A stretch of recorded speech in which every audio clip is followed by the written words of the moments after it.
I was enamored with Richard Franklin. He was my favorite of all the Australian directors. He was the Australian Hitchcock.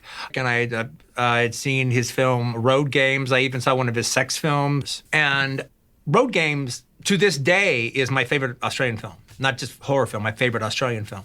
And Brian De Palma had really created a genre unto himself of these Hitchcock-like thrillers.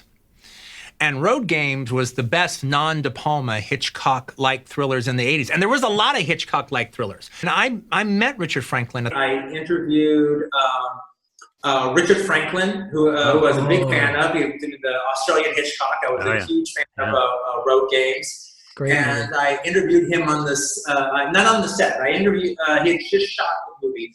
I interviewed him in his office at Universal right after he had done Psycho 2, and I had seen Road Games, and I loved Road Games. But in the case of Road Games, even though he was an American,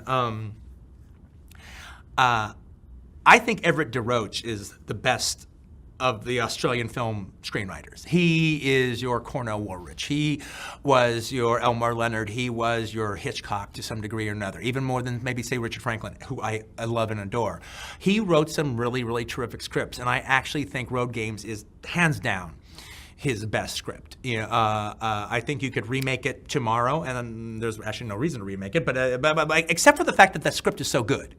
So don't change the script. Don't like have somebody rewrite it. Just use that script and put Russell Crowe in the quid role. Yeah, that would be really terrific. But also I'm a huge fan of Richard Franklin, and I think that's him at his Hitchcockian best. I think that's a truly magnificent thriller.